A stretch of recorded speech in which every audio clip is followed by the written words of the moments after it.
Kristo. Ang ebanghelyong pinangangaral ko, sabi ni Pablo, hindi ko tinanggap sa tao. Hindi tinuro sa akin ng tao. Tinanggap ko kay Kristo. Eh di hindi tao si Kristo. Sabi niya kasi hindi niya tinanggap sa tao. Hindi tinuro sa kanya ng tao. Eh ang tinanggap niya kay Kristo. Di hindi tao si Kristo.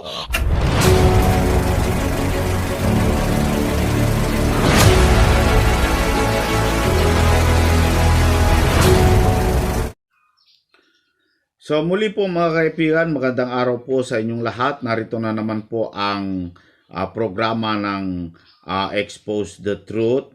Bumabati sa inyo sa pangalan ng ating Panginoong Jesucristo.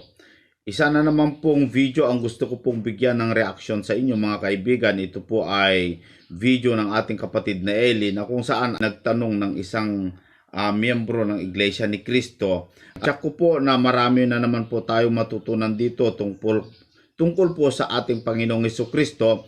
Kaya sana po ay manood po tayo at makita natin kung paano mapatunayan ng ating kapatid na Eli ang mga bagay na gustong malaman ng taong bayan. Ito na po ang video na gusto ko pong ipakita sa inyo, mga kaibigan, mga kapatid. Una po ako ay nagpapasalamat sa Panginoon Diyos at ako po ay nabigyan ng pagkakataon na makapagtanong ngayong gabi po ng personal po sa inyo sa pamamagitan po ng inyong Bible exposition ng programang Ang Dating Daan. Brother Eli, ito po ang una pong katanungan ko po. Ligtas po ba ang mga mananampalataya o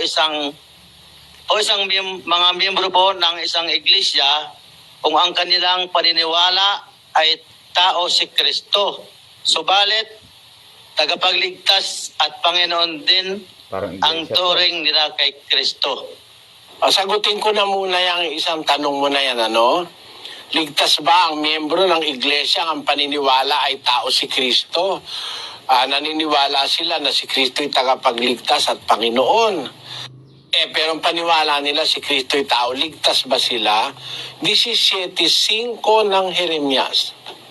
Ganito ang sabi ng Panginoon, sumpain ang tao na tumitiwala sa tao at ginagawang laman ang kaniyang bisig at ang puso ay humihiwalay sa Panginoon.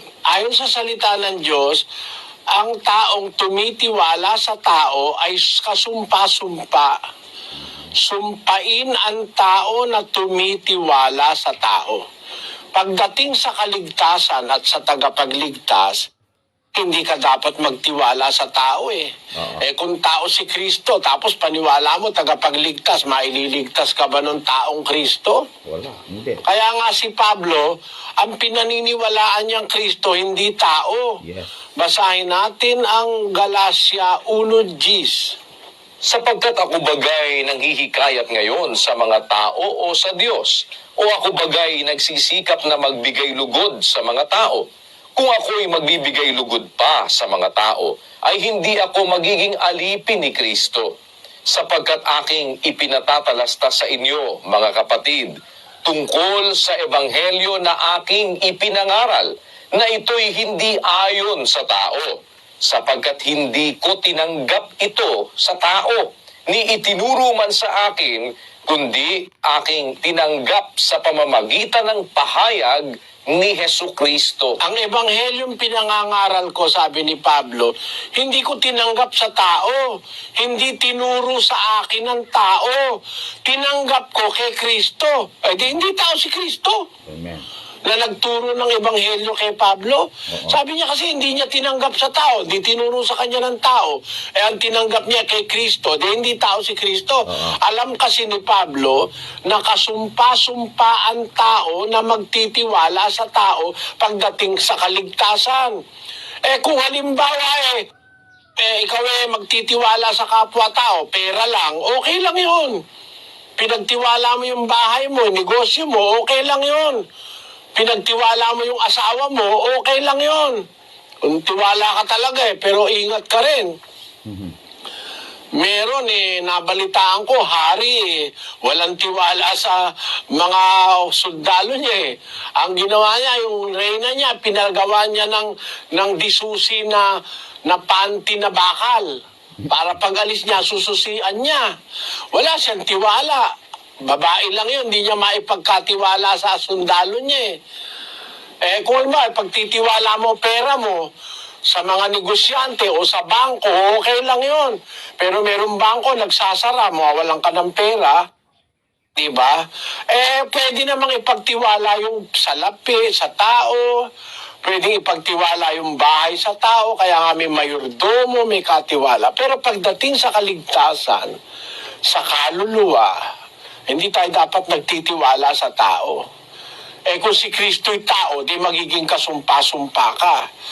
Pero ang Kristo'y hindi tao. Sabi ni Pablo, hindi ko tinanggap ang ebanghelyo sa tao, hindi itinuro sa akin ng tao, tinanggap ko sa pahayag ni Jesucristo. Sabi niya, hindi tao si Kristo, kapatid. Ano ba si Kristo? Nagkatawang tao. Diyos yun, anak ng Diyos, galing sa langit, galing sa sinapupunan ng Ama. Yun ang dapat na paniniwala natin. 1:18 ng Juan. Walang taong nakakita kailanman sa Diyos. Ang bugtong na anak na nasa sinapupunan ng Ama, siya ang nagpakilala sa Kanya. Mag-aral ka ng lohika, kapatid. Sabi sa Biblia, walang taong nakakita kailanman sa Diyos. Ang bugtong na anak ang nakakita, nagpapakilala. Kung tao si Kristo, ba't naman sasabihin walang taong nakakita kailanman sa Diyos? Tao pala si Kristo, nakita nga ni Kristo. Ba't sasabihin ng Biblia, walang nakakitang tao sa Diyos? Kaya sinabing walang taong nakakita kailanman sa Diyos. Si Kristo ang nakakita. Kasi hindi nga tao si Kristo. Mag-aral ka lang ng logic, matututo ka ng totoo Halimbawa, sinabi sa Biblia, walang tao na hindi nagkakasala. Nagkasala ba si Kristo? Hindi. Tao ba yun? Wala nga tao hindi nagkasala Sabi ng Biblia. Basahin natin sa 8:46 ng Hari. Kung sila'y magkasala laban sa iyo, sapagkat walang tao na di nagkakasala. Walang tao na di nagkakasala. Si Kristo, nagkasala ba? Hindi. Hindi tao. Kasi kung tao si Kristo, sasabihin mo ng Biblia, walang tao na hindi nagkakasala. Walang tao nakakita kailanman sa Diyos. Nakita ni Kristo. Sasabihin ba ng Biblia na walang taong nakakita sa Diyos? Kung si Kristo'y tao, nakita ni Kristo ang Ama. Di ba? Kaya maling paniniwala yan. At pagka mali ang paniniwala mo kay Kristo, hindi ka maliligtas, kapatid. Galacia 5:19. At hayag ang mga gawa ng laman. Sa makatwid ay ang mga ito, pangangalo niya, pakikiapid, karumihan, kalibugan, pagsamba sa Diyos-Diyusan, pangkukulam, mga pagtataniman, mga pagtatalo, mga paninibugho, mga pagkakaalitan, mga pagkakampi-kampi, mga pagkakabahabahagi, mga hidwang pananampalataya. Kasama pala dun yung mga hidwang pananampalataya o mali. Yung salitang hidwa sa Tagalog, mali ang kahulugan. Erroneous faith, hidwang pananampalataya. Aking ipinagpapaunang ipaalaala sa inyo na ang nagsisigawa ng gayong mga bagay ay hindi magmamana ng kaharian ng Diyos. Di pala makakarating sa kaharian ng Diyos yung may maling pananampalataya. Ayon. At yung may maling pananampalataya, ipinapatakwil ng Diyos yun sa iglesia. 3 Gs ng Tito. Ang taong may maling pananampalataya, pagkatapos ng una at ikalawang pagsaway, ay itakwil mo. Pag mali ang pananampalataya, ipinapatakwil. Kasi hindi magmamana ng kaharian ng Diyos. Kay Kristo ka pa nagkamali na tagapagligtas, lalo kang walang pag-asa sa kaligtasan, kapatid. Yun ang sagot ko. Salamat po, Brother Ella. Ang ikalawang pong tanong ay ganito po. Ano po ba ang tama o banal na araw ng pagsamba? Ito po ba araw po ng Sabado o araw po ng Linggo? Sabado para sa mga Israelita yon. 7 araw magpapahinga sila. Pero kung ang pag-uusap pagsamba, pagpuri sa Diyos, kahit anong araw pwede. Basahin natin ang Gawa 2:46. At araw-araw sila'y nagsisipanatiling matibay sa pagkakaisa sa templo at sa pagpuputol-putol ng tinapay sa bahay-bahay. At nagsisikain sila ng kanilang pagkain na may galak at may katapatan ng puso, na nagpupuri sa Diyos at nagtatamo ng paglingap ng buong Yung bayan. mga unang Kristiyano, araw-araw nasa templo, sumasamba, nagpupuri sa Diyos. Ito naman mga Sabadista, kailangan ko, Sabado. Sa Israel, utos yun. Mangingili ng Sabado, magpapahinga pag Sabado. Pero sa Kristiyano, kahit anong araw, pwede kang magkatipon. At ang mga Kristiyano nga, kung magkatipon, hindi Sabado eh. Unang araw ng Sanlinggo sila kung magkatipon. Basahin natin ang Gawa 27. At ng unang araw ng Sanlinggo, nang kami nagkakapisan, Sabi ni Lucas, unang araw ng Sanlinggo, nagkakapisan kami, sabi ni San Lucas. Kasama siya ni Pablo, mga kapatid, nagkakatipon sila unang araw sa linggo, first day of the week, linggo yun. O yung mga apostol na original na 12, o yung 11, nung mamatay na si Kristo, anong ginagawa? 20:19. nang kinahapunan nga ng araw na yaon, na unang araw ng Sanlinggo, at nang nangapipinid ang mga pintong kinaroroonan ng mga alagad, dahil sa katakutan sa mga Hudyo, ay dumating si Jesus at tumayo sa gitna. At sa kanila'y sinabi, kapayapaan ang sumainyo. Kita mo, sa unang araw sa linggo, nagkakatipon yung 11 apostol. Linggo na naman yan, hindi Sabado yan. Ito mga Sabadistang matitigas ang bungo, pinipilit, Sabado. Hindi na pwedeng magkatipon kung hindi Sabado. Hindi na pwedeng sumamba sa Diyos. Mga unang Kristiyano, sumasamba araw-araw sa templo eh. Yung mga unang Kristiyano, nagkakatipon ng linggo. Sabi naman ng Sabadista, ang pagkakatipon ng linggo ay tanda ng halimaw. Yan ang mark of the beast. Yan kasumpa-sumpa. Sabi ni Ellen G. White, ito mga Sabadista na pagluluko ni Ellen G. White, pagka sumamba ka raw ng linggo, Sunday worship is the mark of the beast. Paniwala ng mga Sabadista, 3 raw ang mga tinuro ng anghel kay Ellen G. White nung nagsalita raw yung anghel doon sa kwarto ni Ellen G. White. Una raw yung investigative judgment, yung ikalawa yung Saturday Sabbath, at number 3, Sunday worship, the mark of the beast. Yun daw yung tanda ng hayop o ng halimaw pagka sumasamba ka ng linggo. Bakit yung mga apostol sumasamba ng linggo? Yung mga apostol na markahan ng halimaw? Yan ang mali na araw na paniniwala ng Sabadista. Sa amin, kahit Lunes, kahit Martes, kahit Linggo, kahit Sabado, pwede kaming dumalo sa pagkakatipon sa Diyos. Hindi kami namimili ng araw, kapatid, sapagkat ang pag-ibig namin sa Diyos ay sa lahat ng araw. Basahin natin ang Roma. Ganito ang ating mababasa. Ganito ang nakasulat sa aklat ng mga taga-Roma na sinulat ni Apostol Pablo. May nagmamahal sa isang araw ng higit kaysa iba. May ibang nagmamahal sa bawat araw. Ayon, may ibang nagmamahal sa bawat araw. Ano ba naman kung magmahal ka sa Diyos ng araw-araw? Yun ang tama. Basahin natin ang 9:23 ng Lucas. At sinabi niya sa lahat, kung ang sino mang tao ay ibig sumunod sa akin, ay tumanggi sa kanyang sarili at pasanin sa araw-araw ang kanyang krus at sumunod sa akin. Amo, araw-araw susunod ka kay Kristo. Magmamahal ka sa Diyos araw-araw. Hindi Sabado lang.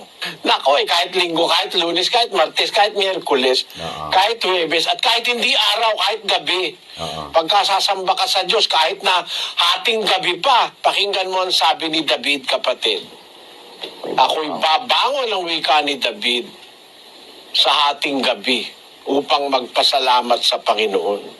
Sa hating gabi ay babangon ako upang magpasalamat sa iyo dahil sa iyong mga matuwid na kahatulan. Kahit nga walang araw hating gabi na yan pwede ka pa rin sumamba sa Diyos Kaya ako, kapatid, yun ang sagot ko sa tanong mo, sana naintindihan mo. Pwede pong isang tanong. Sige kapatid. Salamat po, Brother Ele. Bakit po ang dating daan ang inyong pangalan po ng inyong programa? Bakit po ang dating daan? Ano po ang ibig sabihin nito? Kasi, kaya ang ipinangalan ko sa programa namin sa telebisyon, ang dating daan, kasi maraming daan.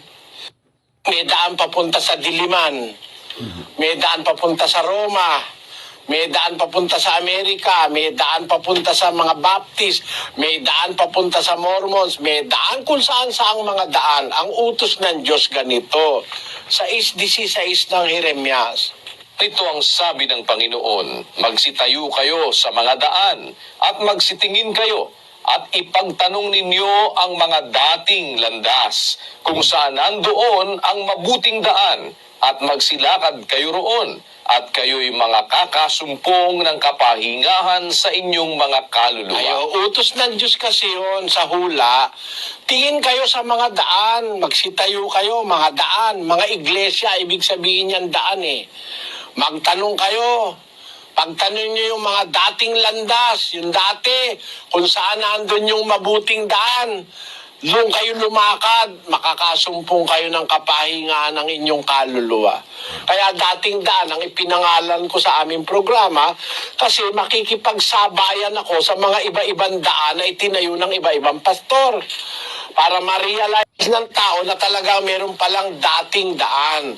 May dating paraan, may dating manner, may dating aral na yun ang mas mahalaga kaysa sa mga inimbento ng mga taong bago na imbento lang ng tao. Naintindihan mo, kapatid? Opo. Mata, makinig ka kapatid na Nico ng ating indoctrination session. Makinig ka. Doon mo maririnig yung kabuuan ng aral ni Kristo at maipaparis mo sa dati mo nang alam. Brother Ele, salamat po. Salamat po, kapatid. So, ayan po mga kaibigan, napakaganda po yung mga sagot ng ating kapatid na Eli tungkol po doon sa tanong ng ating kaibigan. So, ito mga kaibigan ay atin pong napatunayan na hindi po tao ang Panginoong Jesucristo. Dahil kung tao nga, ayon po sa ating napakinggan, nasabi ng ating kapatid na Eli na kung tao ang Panginoong Jesucristo, bakit sinabi ni Juan o ni Kristo mismo doon po sa Juan 1:18 na walang nakakita sa Diyos kailanman, no? Walang taong nakakita sa Diyos kailanman. At saka yung tinanong niya tungkol po sa Sabat, mga kaibigan, na sinasabi po itong mga Sabadista na ang pagsamba sa araw ng linggo ay mark of the beast. Yan po kasi ang sinasabi ng mga Sabadista, mga kaibigan, na kapag sumamba ka daw sa linggo ay natatakan ka na ng tatak ng halimaw. Napakalinaw naman po yung sinabi ng ating kapatid na Eli. Ito po yung maganda mga kaibigan, matuto talaga po tayo sa mga pangangaral ng ating kapatid na Eli. Kasi doon po sa sinabi niya na ang mga apostol nga, mga kaibigan, sumasamba sila o nagpupuri sila sa Diyos araw ng unang sanglinggo. Pati pagtitipon araw-araw. So, ang Kristiyano, mga kaibigan, ay walang pinipili kahit anong araw.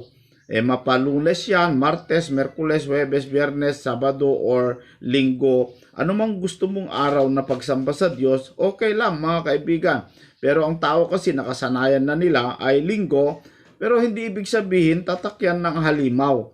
Ang totoo pong tatak ng halimaw, mga kaibigan, ay hindi po araw ng linggo, no? Hindi po araw ng linggo, kundi ang isa sa mga tatak ng halimaw, mga kaibigan, gusto ko lamang pong magbigay sa inyo ng tungkol po dyan sa tatak ng halimaw, no, mga kapatid. Yung dito po sa libro ng Revelation, ito makinig po kayo, mga kaibigan. Ang itatatak po sa noo ng mga tao na tatak ng halimaw ay pangalan daw ng halimaw. Pangalan ng halimaw. Basahin natin sa Apokalipsis Kapitulo 13 sa versikulo 16. Ganito po ang ating mababasa. At ang lahat maliliit at malalaki at mayayaman at mga dukha at mga laya at ang mga alipin ay pinabigyan ng isang tanda sa kanilang kanang kamay o sa noo. Ano yung tanda na ilalagay sa noo o sa kanang kamay ng tao, mga kaibigan? Heto. At nang huwag makabili o makapagbili ang sinuman kundi siyang mayroong tanda. Tanda, sign, no? Sa makatuwid ay ng pangalan ng hayop o bilang ng kanyang pangalan. So yung itatatak daw, yung mark of the beast, pangalan po. Na yung pangalan ng hayop ay meron pong tanda o meron pong sign. So, lumalabas na yung pangalan ng hayop ay mayroon pong mark o tanda, sign, na ito ay ilalagay daw sa noo. Ano po yung pangalan ng hayop para makita natin kung ano po yung mark of the beast, mga kaibigan? Alamin natin, dito po kasi sa verse 18, ganito ang sinasabi. Dito'y may karunungan, ang may pagkaunawa ay bilangin ang bilang ng hayop, sapagkat siya'y bilang ng isang tao at ang kanyang bilang ay 666. Sabi dito sa verse 18, dito'y may karunungan, kailangan daw ang pagkaunawa, karunungan, para malaman natin ano po yung pangalan ng hayop, ano po yung tanda ng kanyang pangalan, na yun po yung itatatak sa noo ng mga tao, mga kaibigan. Ngayon, para maunawaan natin, alamin natin dito sa Biblia, hindi po sa ibang libro o anumang turo ng tao, kundi dito po sa Biblia, alamin natin ano ba ang ibig sabihin ng pangalan, para matukoy natin ano ba yung pangalan ng hayop na itatatak sa noo ng mga tao. Dito po sa libro ng Acts, mga kaibigan, para makita po natin kung ano ibig sabihin ng pangalan, ganito ang sabi dito sa chapter 4, sa verse 12 ng Gawa, mga kaibigan, ay at sa kanino mang iba ay walang kaligtasan sapagkat walang ibang pangalan sa silong ng langit na ibinigay sa mga tao na sukat nating ikaligtas. Mayroon daw ibinigay mula sa langit dito sa lupa na pangalan, na itong pangalan na ito ay siyang ikaligtas ng mga tao. Ibig sabihin, mga kaibigan, yung pangalan, ito po ay kaligtasan ng mga tao, no? Para malaman natin ano itong pangalan na siyang ikaligtas ng mga tao, mga kaibigan. Sabi doon po sa Roma kapitulo 1 versikulo 16, ganito po ang ating mababasa, mga kaibigan, para malaman natin ano po yung pangalan na ikaligtas ng mga tao. Sapagkat hindi ko ikinahihiya ang ebanghelyo, sabi ni Pablo, sapagkat siyang kapangyarihan ng Diyos sa ikaligtas o ikaliligtas ng bawat sumasampalataya, unay sa Hudyo at gayon din sa mga Griego. Ang linaw po dito sa talata, mga kaibigan, na ang kapangyarihan ng Diyos na siyang ikaligtas ng mga tao ay ang ebanghelyo.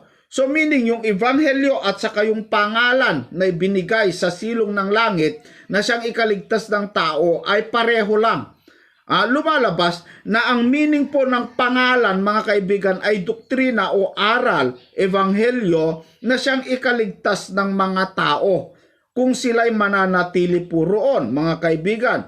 Maliwanag po dito sa unang Korinto kapitulo 15 sa versikulo 1. Ganito po ang sinasabi ng Apostol Pablo. Ngayoy ipinatatalastas ko sa inyo, mga kapatid, ang ebanghelyo na sa inyo'y aking ipinangaral, na inyo namang tinanggap, na siya naman ninyong pinananatilihan. Sa pamamagitan naman nito'y yung ebanghelyo, ligtas kayo kung matyaga ninyong iingatan ang salitang ipinangaral ko sa inyo, maliban na kung kayo'y nagsisisampalataya na walang kabuluhan. So yung ipinangaral pala ng Apostol Pablo na ebanghelyo, yun daw yung ikaligtas ng tao. So yung pangalan na sinasabi ng Panginoong Jesucristo na kanyang daladala mula sa langit ay yung aral po. Hindi po yung word na Jesus, hindi po yung word na Yahweh or anumang word o salita mga kaibigan, kundi yung aral, turo. Yun po yung buhat-buhat ni Kristo na ikaligtas po ng mga tao. Pero ang masaklap mga kaibigan, yung pangalan o yung turo ng Panginoong Jesucristo na galing sa Ama ay hindi po yun yung tinanggap ng mga tao, kundi ibang pangalan. Sabi dito po sa Juan Kapitulo 5 sa versikulo 43, na parito ako, sabi ng Panginoong Jesucristo, sa pangalan ng aking Ama o sa aral ng aking Ama, at ayaw ninyo akong tanggapin. Kung iba ang pumarito sa kanyang sariling pangalan o sariling turo, ay siya ninyong tatanggapin. So, yung pangalan, maliwanag na po sa atin, ay ito po ay aral o turo. So, lumalabas doon po sa ating nabasa sa Revelation, Kapitulo 13 sa versikulo 16 hanggang po sa 18, na yung itatatak po ng halimaw sa noo ng mga tao ay hindi po ito 666 o hindi po ito barcode, hindi po ito bakuna, kung ano man ang mga pinagkukukwenta ng mga tao, mga kaibigan, kundi ito po ay aral. Ito po kasing aral, ito po yung ipapangaral sa tao para maitatak sa ating mga noo, mga kaibigan. Kaya yung aral na yon, sabi dito po sa Kapitulo 13 ng Revelation sa versikulo 18, dito'y may karunungan. Kailangan daw ang karunungan. Ang may pagkaunawa ay bilangin ang bilang ng hayop, sapagkat siya'y bilang ng isang tao at ang kanyang bilang ay 666. Bilangin daw yung pangalan ng hayop. Yung halimaw, mga kaibigan. Ano ba yung pangalan niya? Aral. Yun po sa ating napatunayan dito sa Biblia, na yung pangalan daw na itatatak ay aral, turo, no, mga kaibigan. So, merong mga ituturo itong hayop na kanyang pangalan o kanyang aral na ilalagay sa ating mga noo.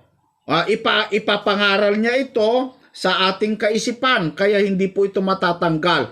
At maliban doon, meron pang sign, no? Yung turo na yon, meron pang sign na ilalagay sa noo. Alam nyo, ang isa sa ating nakikita dito mga kaibigan, ang nakikita ko rito, ang isang grupo na sumasampalataya na meron pong sign. Isa lang naman ang ating nakikita mga kaibigan, ang Iglesia Katolika. Makinig ka, kapatid na kabornok, kayong mga taga punto por punto. Yung mga sign na ginagawa ng Iglesia Katolika mga kaibigan ay pinagmamalaki nila na yung tanda daw ng Kristyanismo ay sign of the cross. Alam nyo, nagdududa ako dito sa cross na ipinapangaral ng mga Iglesia Katolika mga kaibigan, sapagkat yung cross po, kung maatin pong aalamin sa kasaysayan mga kaibigan, itong cross na pinagpakuan sa ating Panginoong Jesucristo, ito po'y gamit po ng mga demonyong Romano, na kung saan dito po nila pinahirapan ang Panginoong Jesucristo. Hindi po yun yung krus na buhat-buhat ng Panginoong Jesucristo, kundi ang buhat po ni Kristo na krus ay yung aral, turo mga kaibigan. Pero yung ipinabuhat ng mga demonyong Romano sa ating Panginoong Jesucristo para pahirapan, ay sa demonyo po yon, krus ng demonyo. Na ito naman yung tinatangkilik ng mga nagsasabing ang cross daw, yung literal na cross, sign of Christianity daw mga kaibigan. Alam nyo, nagdududa ako sa aral na yan mga kaibigan at mga kapatid. Bakit po? Tignan natin, sabi dito sa verse 18 ng Revelation, kailangan daw dito ang karunungan. So, bilangin daw ang bilang ng pangalan ng hayop, dahil yung pangalan ng hayop ay may tanda. So ano po yung tanda ng hayop, mga kaibigan? Ang nilalagay po sa noo ng mga tao ay plus o krus. no? 'Di ba yung noo nilalagyan ng cross o plus, mga kaibigan, ano? So, ganito gawin natin, mga kaibigan. Bilangin daw para makita natin ano nga ba ang nasa likod itong cross, mga kaibigan. Yung salitang cross, word na cross, bilangin natin, tignan natin, mga kaibigan. Ang pangalan ng hayop, sabi dito ay 666. So ang gawin natin, dahil po ang nilalagay po sa noo ng mga tao ay cross o plus, na ito po ay isinasign pa, mga kaibigan, sa pamamagitan ng ganito, sign of the cross, ay bilangin daw. So computein natin, dahil yan po ang sinabi dito sa talata. So ganito ang gawin natin. 6 plus 6, mga kaibigan, ay 12 plus 6 equals 18. So, ang lumabas na computation ay 18. Ganito ang gawin natin. Yung 18, gawin natin, i-plus din natin, mga kaibigan. So, 1 plus 8 equals 9. So, lumabas, yung 9 po, mga kaibigan, ito yung gawin nating key number. Na kung saan, para makita natin itong salitang cross, kung ano po yung computation. So, ganito ang gawin natin. Isusulat natin ang A, B, C, D, E, F, G, H, I, J. So, ayan po, mga kaibigan, yung alphabet na ating isinulat, mga kaibigan. So, ang gawin natin, dahil po ang computation ng pangalan ng hayop na 666, mga kaibigan, ay 9 po ang naging resulta. So, ang gawin natin, gawin natin key number yung 9, no? So, yung 9, ilagay natin doon po sa letter A. So, dahil yun po yung 9 ang key number, ang gawin natin ay 9 plus 9 equals 18. So, itapat natin doon po sa letter B yung 18. So, plus 9, 27. Plus 9, 36. Plus 9, 45. Ilagay natin sa letter E. So, yan po ang naging kaganapan ng lahat, mga kaibigan, yung letter na ginawa natin ay itinapat natin yung mga numero, mga kaibigan. So, ang gawin natin, yung cross na word, mga kaibigan, ay lagyan natin ng mga numero ayon po sa ginawa nating alphabet, mga kaibigan. So, yung letter C ay tumapat doon po sa 27. Yan. So, yung letter R, tumapat po doon sa 162. So, yung letter O ay tumapat po doon sa 135. Sa letter S, 171. So, dalawa yung 171. So, gawin natin, dahil po yung sign ng pangalan ng hayop o yung aral ng hayop, mga kaibigan, ay cross o plus. Yan kasi ang nilalagay sa noo, mga kaibigan. So, i-plus natin. 7 plus 162 plus 135 cross o plus 171 cross o plus 171. So, ang total, yung cross, mga kaibigan, ay 666. So, yan po ang ating nakita, no? So, tama mga kaibigan, kasi yung cross na ginamit sa ating Panginoong Jesucristo, ito po ay ginamit ng mga demonyong Romano. Malinaw naman yung computation natin, mga kaibigan. Kayong mga taga punto por punto. Nako, mga kaibigan, mga kababayan, kung ako sa inyo, wag na po kayong magpatatak ng krus sa inyong mga noo, mga kaibigan. Tatak pala yan ng halimaw. Yan po pala ang tatak ng halimaw, mga kaibigan, mga kapatid. So, sana po ay nagkaroon po tayo ng aral dito, mga kaibigan, sa